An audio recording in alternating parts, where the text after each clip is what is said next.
Hello everyone. In physics classes, we are doing first unit of class 12th, that is electrostatics. And our today's topic is electric flux.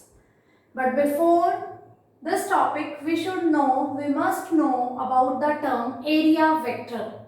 Since from very junior classes, we are learning about the term area, but we never learned about the term area vector. We know that physical quantities can be of two types, scalar quantities and vector quantities. The only basic difference between them is the concept of direction. In scalar quantities, no direction is required to give the detail about them.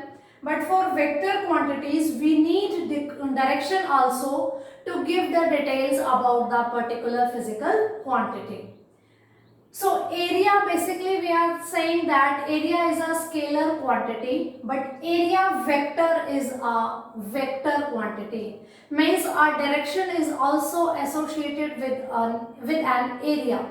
Then that is area vector. Now how can we calculate, how can we define that where is the direction of particular area? Suppose I am drawing a plane, a two-dimensional plane I am having. So I can calculate its area. Suppose its area is S. Then area vector will be denoted by S vector and it will be given by S, magnitude of the area of this plane into n vector, where n vector is for the direction of this area, direction of this plane. And keep it in your mind always, this definition is going to be applicable to every shape of the area. It is, this direction n vector is always given by perpendicular direction from the surface of the plane towards the observer. If this plane is there and observer is observing from the upper side, then the direction of area vector is given by a perpendicular or normal to that surface towards the observer. Suppose if we have same plane and observer is observing it from downwards, then it will be along this direction. This is the area vector. And area vector overall is given by area into direction of area vector. Area, simply as we are calculating from our previous knowledge, we are going to use the same. But the area vector direction is always given by, it is always along a perpendicular towards the observer. From where, from which direction observer is observing that particular plane. Suppose I have one more example. I have a chalk box with me. Okay, and I am keeping it like this. If observer is observing this chalk box from this surface, like this, I am observing it from this surface, then the area vector for this particular plane, upper one plane, it is given by in this direction, perpendicular towards my side. Okay, suppose now this plane, if observer is observing this one, means you are observing this plane, then the area vector will be given in this direction. It will always be perpendicular to the plane towards the observer. Now this plane, if I am observing this one plane, side one, okay, then perpendicular will be in this plane. Okay, so this is the example that how can we find out the area vector. So area vector is clear to you. It is a perpendicular direction towards the observer for any plane. This is a plane. If I am observing it from the upper side, then the area vector will be given in this direction. For the same plane, if we are observing it from downside, then its area vector will be given in this direction. So this is about the area vector. Now the term is electric flux. The first thing is electric flux is denoted by phi.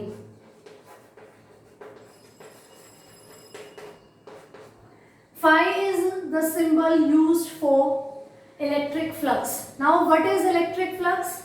Electric flux is total number of electric field lines associated with particular surface is known as electric flux. What is electric flux? It is total number of electric field lines associated,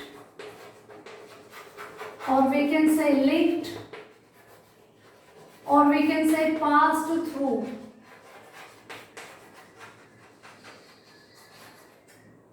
a given surface associated with or linked with or passed through a given surface is known as electric flux. We have already discussed about the electric field lines. These are showing the characteristics of strength of electric field. If we are drawing parallel equidistant lines, if these are the electric field lines, these lines are showing that this is a uniform electric field. If the parallel and equidistant lines are there. We know also for a positive charge, electric field lines are like this. They are moving outward from the positive charge. For negative charge, we know the electric field lines can be drawn like this. They are coming towards the negative charge. Electric field lines start from the positive charge and end at the negative charge. And this one is showing the uniform electric field. And these are the examples of non-uniform electric field. Okay. Now, total number of electric field lines associated with any surface or linked with any surface or passing through any surface is known as electric flux. Means finally it is telling that how much electric field is associated with a given surface. We are learning this term before electric flux, area vector. Why? Because it plays an important role in the electric flux. Okay, so finally what we need to do, we are going to find out that for a particular surface, how much electric field is linked with that. That is giving us the value of electric flux. Now suppose this is our arrangement, electric field is in this direction, from left to right, okay, and I am drawing parallel equidistant lines. That means this is an arrangement of uniform electric field. Uniform electric field means at any point in the given plane, in the given space, if it is three-dimensional, then at every point value of electric field intensity is same everywhere. And non-uniform electric field means at different points, if value of electric field intensity is different, that is non-uniform electric field. So whenever we are drawing parallel equidistant lines, that is showing uniform electric field. And if we are showing these direction from positive charge, we know electric field lines are coming outwards, and for negative charge, electric field lines coming towards the negative charge. These are the example of non-uniform electric field. We know as we are moving away from the charge, its effect is going to be decreased. And when we are coming towards the charge, its effect is going to be increased. So it is an example of non-uniform electric field, and this arrangement is an example of uniform electric field.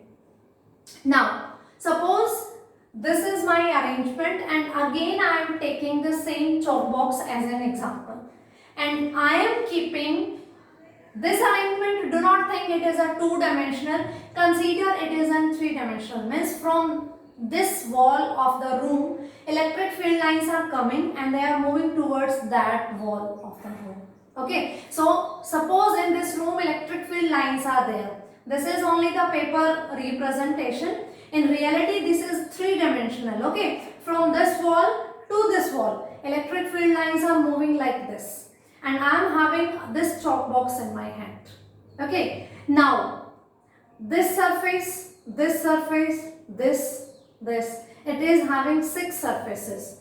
Everyone will have different value of electric flux.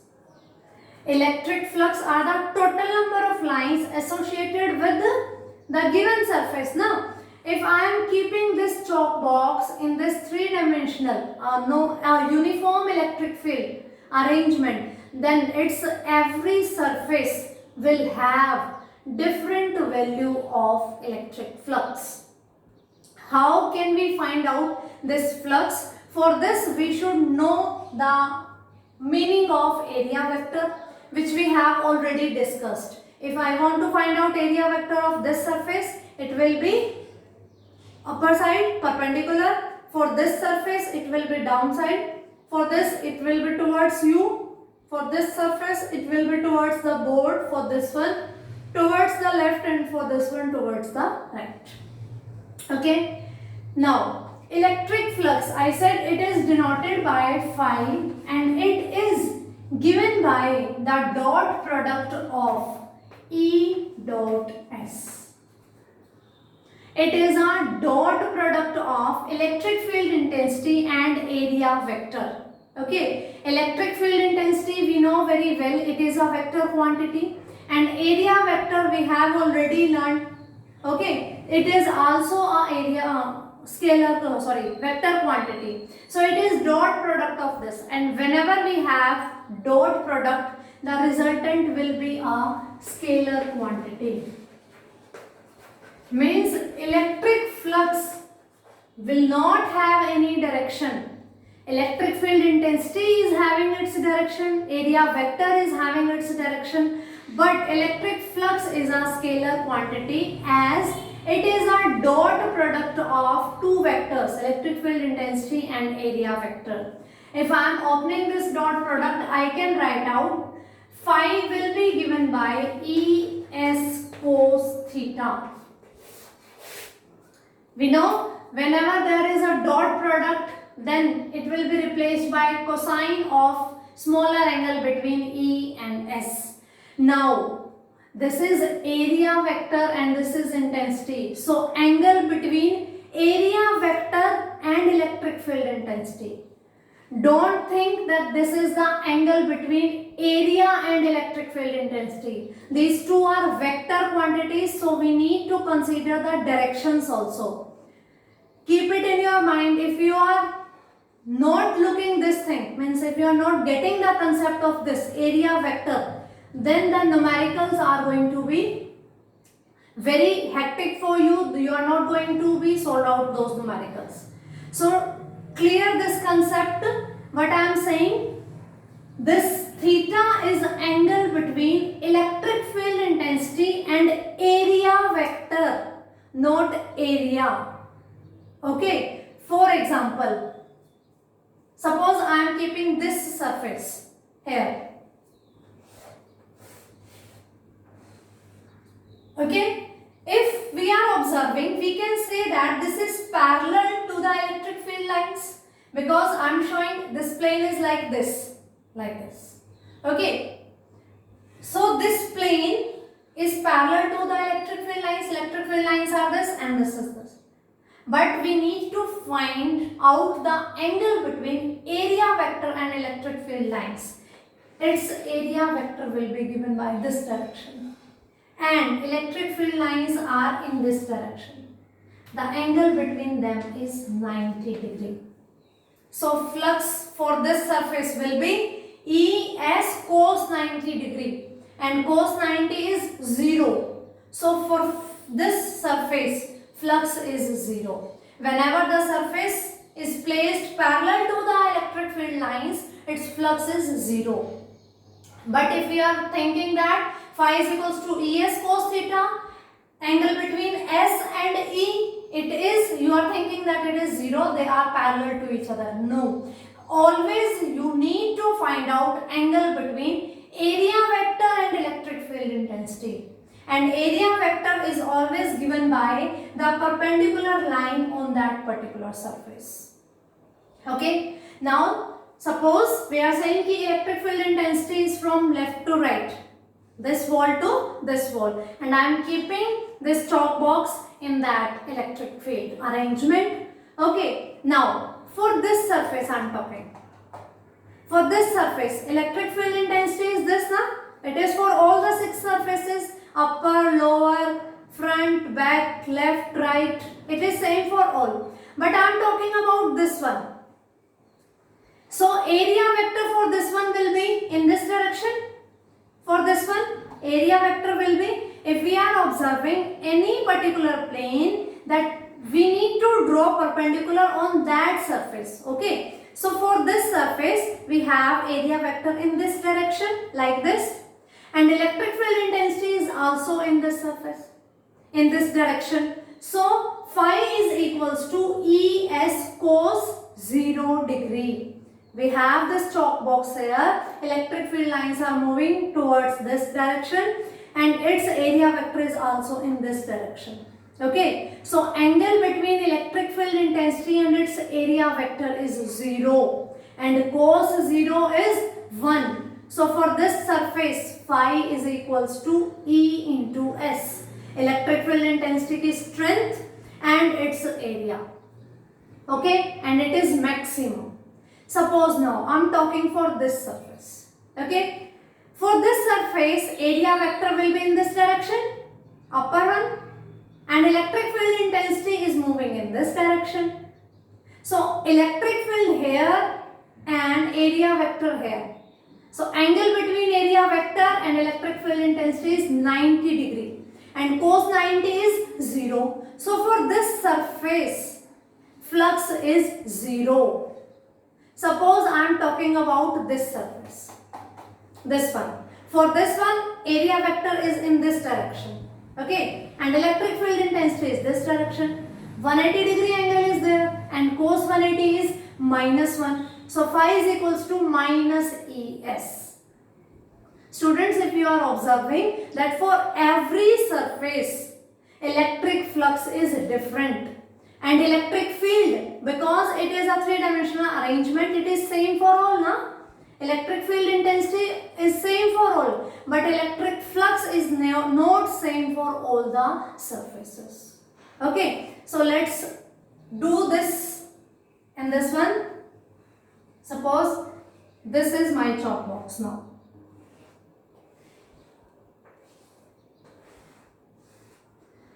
Okay, if I am talking about this upper one, area vector here, electric field here. Okay, let me write down also.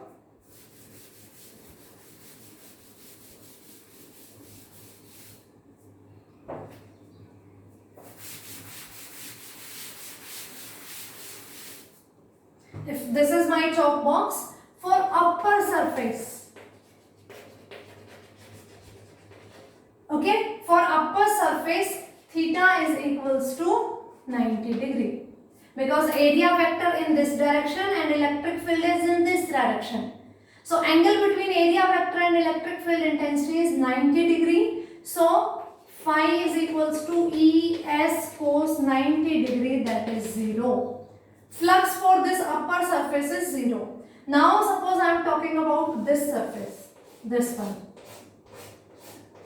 right one. So area vector for this right one is this one. This is the area vector and this is the direction of electric field intensity. Both are parallel to each other. So for right surface,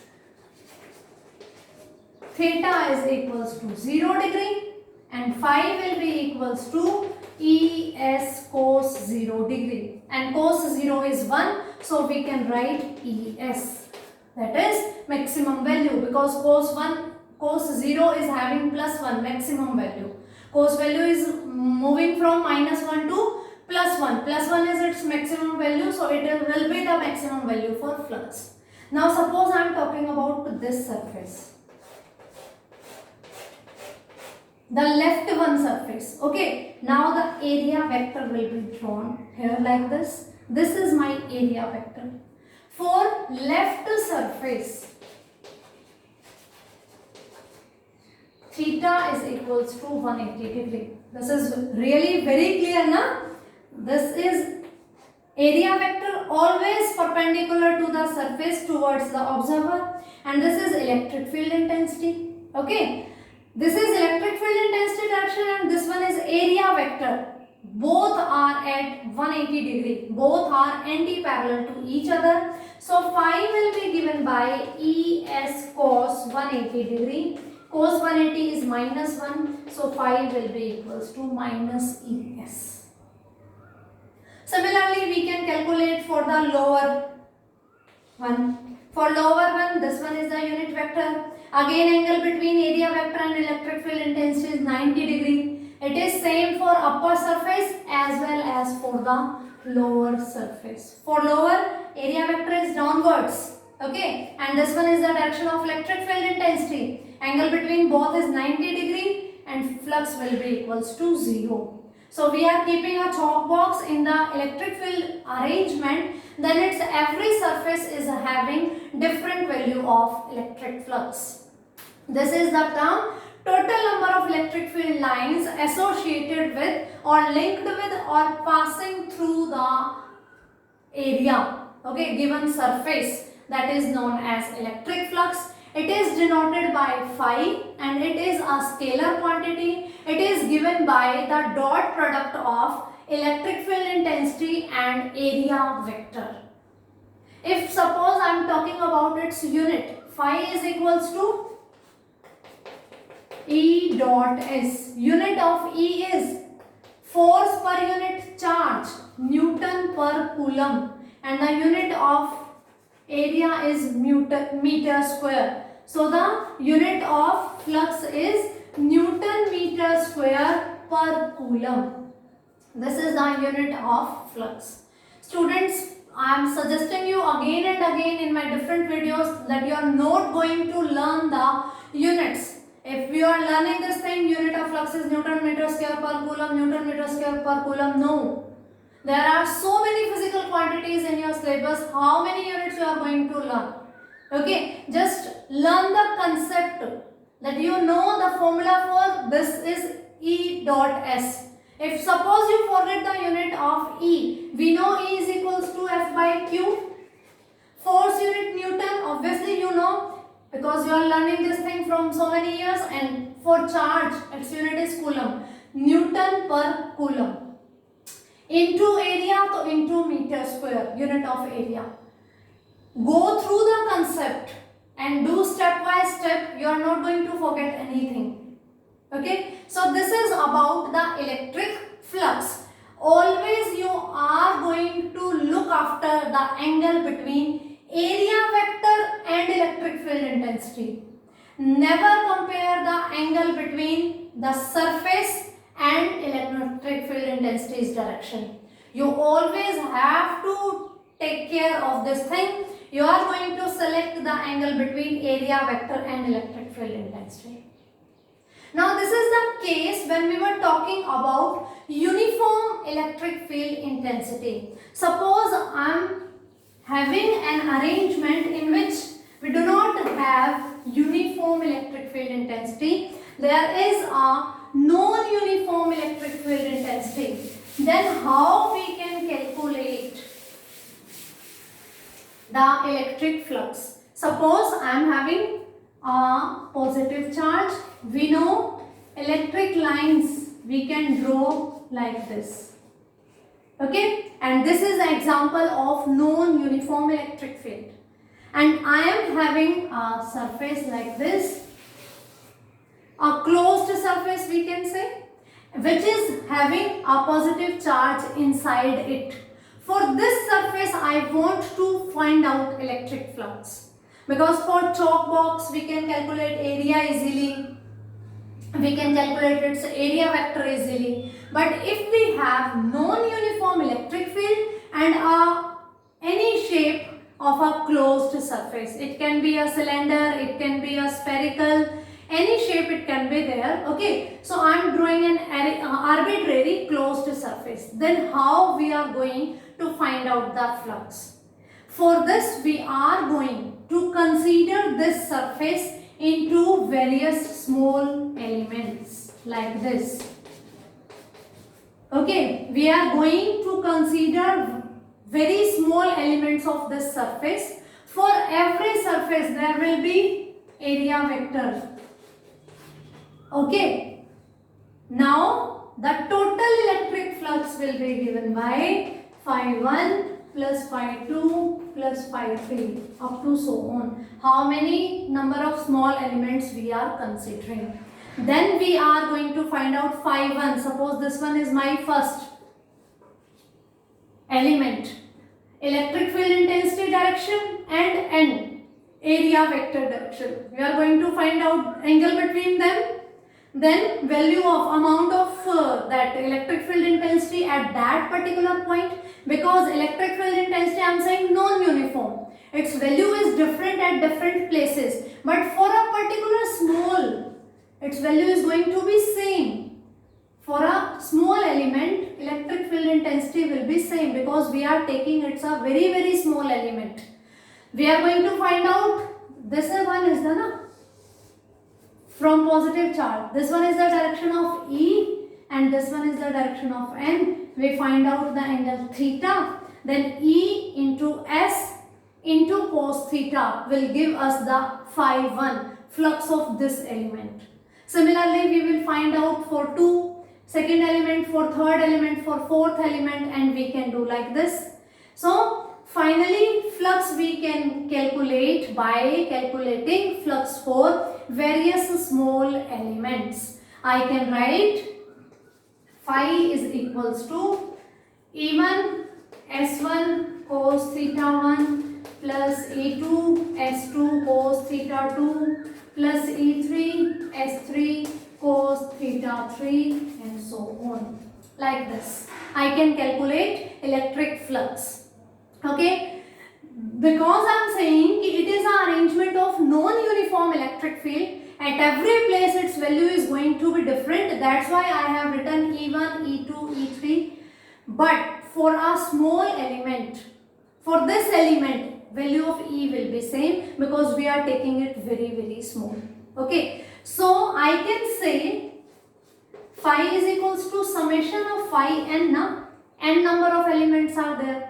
If n is going to be increased up to infinity, means we are considering such small elements that there are a large number of elements in a given closed surface, then we are going to replace this summation by integration d phi.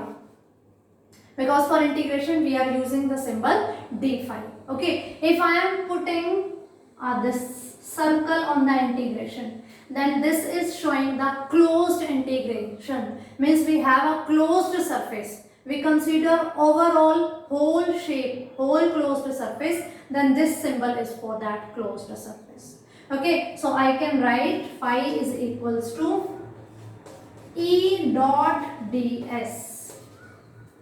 This one is the flux for non-uniform electric field arrangement and for a closed surface. Okay, I can also write this as phi is equals to integration E ds cos theta. Again, theta is angle between electric field intensity and area vector. So we were saying ki phi is equals to E dot es and phi is equals to closed integration of E dot ds. Or we can write out E ds cos theta. Closed integral means we are taking each and every element of the closed surface. And if we are taking very small elements, so we are saying n tends to infinity. So summation is going to be replaced by integration. Because summation we can apply when we have a limited number of terms and we can add them discretely. But if we have very large number of n, they are continuously present, we cannot differentiate them. We have a very large number, then we are replacing summation to the integration. Summation and integration both are used for for addition, and we are doing addition here. We are calculating flux for various elements, then we are calculating total flux by adding them all. So this is the electric flux. I hope this concept is clear to you. Electric flux, theoretically how can we define? The total number of electric field lines linked with the given surface is known as electric flux. It is a scalar quantity, its unit is Newton meter square per coulomb, and its formula is given by closed integration of E dot ds. And if you do not have that, it will depend on the numerical. It will depend on the statement of numerical that you are going to use this one or that one. Okay, I hope this is clear to you. Thank you.